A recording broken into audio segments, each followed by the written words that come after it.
Të dashura dhe shumë të respektuara motra muslimane, të dashur dhe shumë të respektuar vëllezër musliman, në veçanti të dashur dhe të respektuar shqiptar, jo të cilët i keni besuar dinit të Allahut, jo të cilët e keni pranuar islamin për mënyrë jetese tuajen, jo që jetoni në trojet shqiptare, të tjerët që jetojnë në përvende të ndryshme të botës, e në veçanti, jo shqiptar, kuda që jeni në diaspor.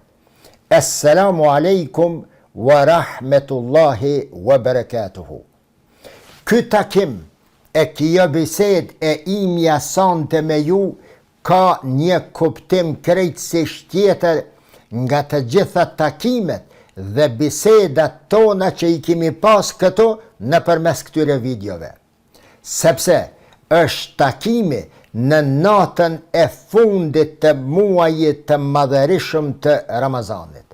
Andaj edhe emocionet e mia janë krejtësisht ndryshe nga cili do takim tjetër që e kemi pasur këto dhe që e kam pasur me njerëz kuda qoftë për gjatë muajit të Ramazanit.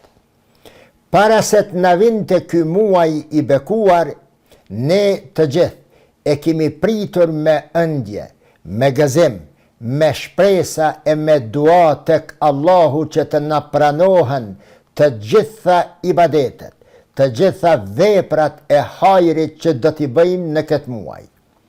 E kemi pritur bashkë sikur prindërit dhe familjarët që e presin fëmijën të vijë në këtë dynja, duke qenë të vetëdijshëm ata se rritja e fëmijës nuk do të jetë e lehtë, se ka peripeci, ka sakrifica, ka vështërsi, ka harxhime, lodhje e net pagjon. Megjithatë, e presin me gëzim ardhjen e fëmijës së tyre.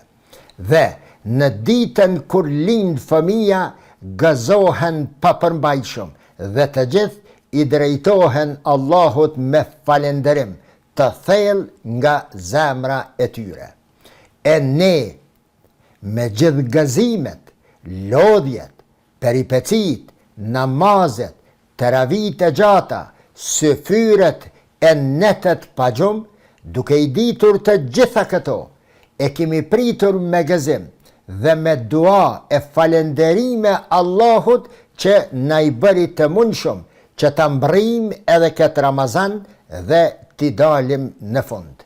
Njëjtë kështu, ne kemi të drejtë, sidomos ne, të cilët e kemi agjeruar këtë namaz, të cilët kanë bërë punë të mira, kanë falë namazet e tyre, kanë treguar humanitet, kanë takuar dhe falë njëri tjetrin, kanë ftuar në iftare dhe kanë shkuar në iftare, kanë bërë falenderime për Allahun, ne të cilët i kemi thënë Allahu Gjelle Shanuhu lebbejk ja Allah.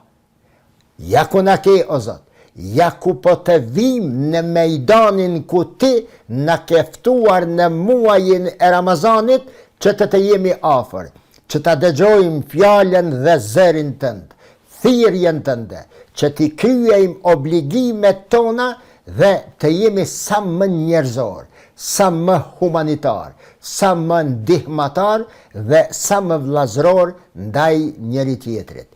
Pikërisht ne pra jemi ata që do t'i gëzohemi edhe nesër ardhjes së ditës së Bajramit. Njëjtë sikur familjarët, prindërit që i gëzohen ardhjes së fëmijës së tyre. Është ligj i Allahut se gëzimi i vërtet nuk mund të arrihet pa punë, pa vetmohim, pa mundime e pa sakrifica. Është ligj i Allahut ky, që e ka vendosur në jetë dhe në natyrë. Është sunnetullah ky. Është ligjshmëria e Zotit të madhreshëm në natyrë. Pa punë dhe pa u munduar, pa derdhen e djersës, vështirë të arrijmë në suksese, respektivisht në gëzimet të cilat neve në mbajnë gjallë. Mos harroni kur se frymëzimin, energjin dhe dritën të cilën e keni marrë për gjatë këtij muaji të bekuar të Ramazanit, duhet të ju përcjell për gjatë 11 muajve të tjerë të vitit. Jo rastisht kam thënë se Ramazani fillon pikërisht në ditën e Bajramit. Mos harroni gjithashtu se drita e namazeve duhet të na përcjell prej një vakti të namazit deri në vaktin tjetër të namazit tjetër. Prandaj kam thënë se namazi fillon në momentin kur japim selam apo kur dalim prej xhamis. Dhe e treta, mos harroni se drita e umrës dhe e haxhit, ajo shkëndi, ajo energji hyjnore, ajo energji pozitive të cilën e keni marrë atje dhe e kemi marrë gjatë jetës tonë kur i kemi vizituar vendet e shenjta, Qabën e xhamin e pejgamberit, ajo energji duhet të jetë një shkëndi dhe një energji pozitive gjatë gjithë jetës. Prandaj, nuk kam përtuar të them edhe në këtë rast, se umre dhe haxhi fillon në ditën kur kthehemi nga Qabja dhe nga xhamia e pejgamberit alayhi salatu wassalam.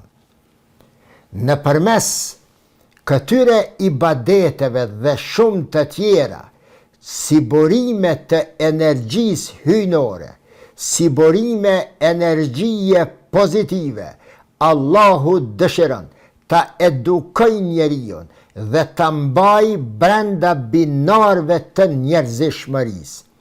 Ibadetet e pra edhe ibadeti i agjerimit të Ramazanit, si dhe ibadetet tjera në te janë lëndë mësimore, edukative të shkollës e cila quhet Shkolla Muhammedane Islamia.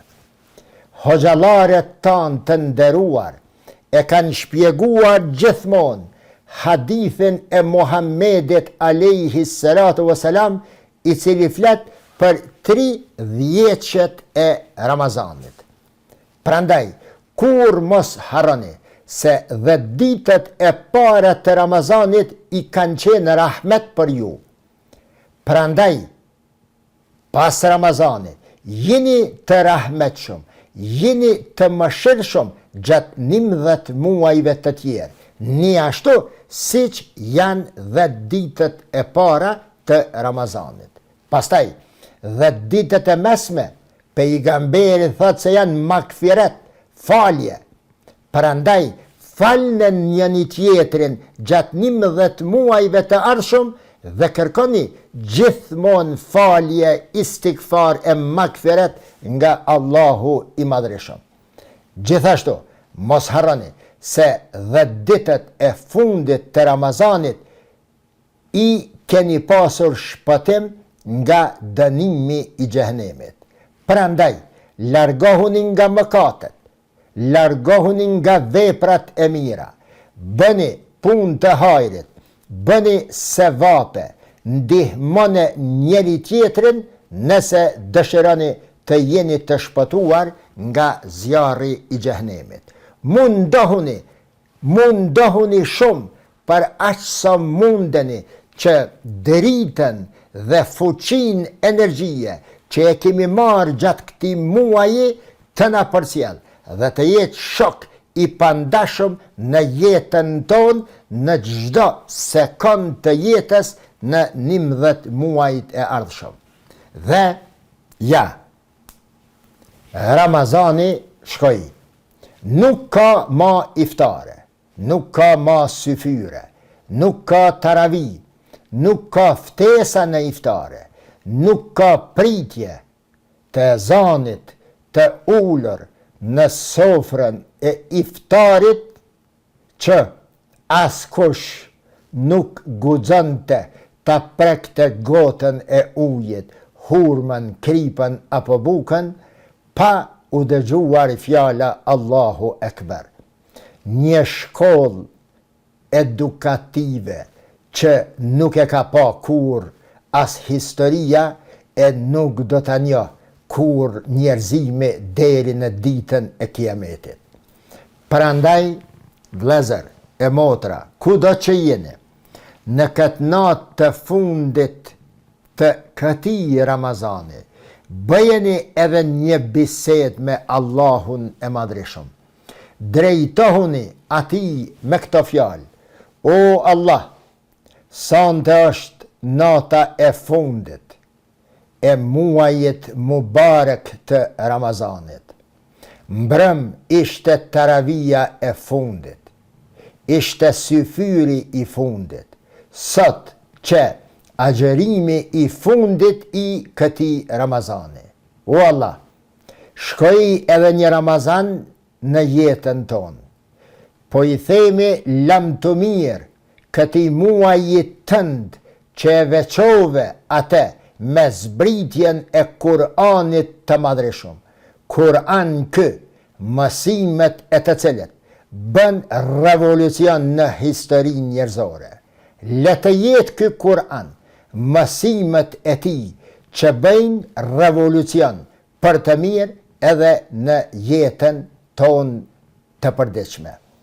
Prandaj, o Allah, luteni Zotin, na i bë kabul të gjitha veprat e ibadetet që i kemi bërë. Na bën kabul leximin e muajit e Kur'anit. Na bën kabul veprat tona, namazet tona, zekatin që e kemi dhënë, zekatul fitrin që e kemi dhënë. Na bën kabul iftaret që i kemi bërë dhe i kemi prit me ëndje për hir tëndin dhe për shkak se ti do të jesh i kënaqur me atë që e kemi bërë. Na bën kabul agjerimin, duat dhe çdo punë të hajrit, qoftë edhe vetëm me fjalë, qoftë edhe vetëm me mendime. O Allah, shpërblej nënat tona, luteni, gratë tona, motrat tona, të cilat pa përtuar janë munduar që iftaret tona të na i bëjnë sa më të këndshëm dhe sa më të dashur, të cilat nuk kanë përtuar të qohen nga gjumi dhe të përgatisin edhe syfyret tona. Ndihmoju atyre, mëshiroj këto edhe në këtë botë, edhe në botën e amshushme. Lutuni, o Allah, na i fal mëkatet që i kemi bërë, me vetdije apo pa te. Na bën kabul pra agjerimin që e agjeruam dhe na fal nëse ne kemi bërë ndonjë mëkat me vetdije apo pa te. Erdhi pra në këto momente momenti i fundit kur Ramazani neve na thot elveda. E ne do t'i themi këtij Ramazani gjithashtu elveda. Elveda ti o muaji i Ramazanit. Elveda o muaj që na bashkove zemrat tona. Njerëzit i ofrove mes tyre. Elveda, muaji i rahmetit, muaji i magfiretit, muaji i shpëtimit nga zjarri i xhenemit. Në përmes teje, o Ramazan, thuani, ti bën selame Allahut të Madhreshëm, i cili të dërgoj ty Ramazan për të mirën tonë. Falënderime nga zemra Allahut që të dërgoj ty, e u munduam për aq sa mundem që t'i rrim në besë asaj që duhej t'i rrinim përgjatë muajit të Ramazanit. Kemi lexuar Kur'an, kemi bërë namaze ma shumë se herave të tjera, kemi bërë dua të cilat kur mos i ndërpreni tek Allahu. Mos i dëgjoni ata të cilët e marrin me sarkazëm fjalën dua, lutje tek Allahu. Mos i dëgjoni ata të cilët e marrin me sarkazëm istighfarin, tauben tek Allahu, pendimin tek Allahu. Kur mos i ndalni dua tuaja. Ka të shkoni, përmend në emrin e Zotit dhe kërkoni falje prej tij. Bëni dua për çdo gjë për të cilën ju keni nevojë në këtë jetë dhe në jetën tjetër. Gjithashtu, gjithmonë mundohuni ti bëni taube dhe istighfar Allahut të Madhreshëm, sepse edhe vetë Kurani e thot, në momentin kur robi im më drejtohet me lutje, unë i përgjigjem aty. Ai më ka afër, aqrabu min hablil warid. Më ka afër, më afër se shahdamarin e jetës në trupin e tij. Dhe ja, Ramazani po shkon. E ai duke shkuar sante u thot besimtarve: ruajeni imanin tuaj deri në frymën e fundit të jetës suaj.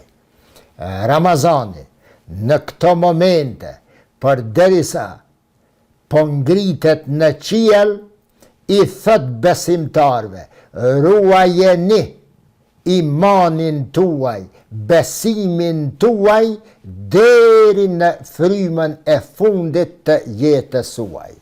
Dhe për fund, edhe unë i drejtohem muajit të Ramazanit. Ne ndoshta do të harrojmë ty, do të harrojmë mirësit, frymën, hyjnin, energjin hyjnore dhe pozitive që na ke dhënë. Por ti, o Ramazan, o muaj i madhreshëm, mos na haro kur që me dritën tënde dhe me fuqin hyjnore që e ke lënë mes nesh, kur të mos na harrosh. Allahu edhe njerë na bëft kabul këtë muaj dhe gjdo muaj të gjdo vepër të hajrit të cilën e kemi bërë për gjatë këti muaje. Amin. Wassalamu alaikum wa rahmetullahi wa barakatuhu.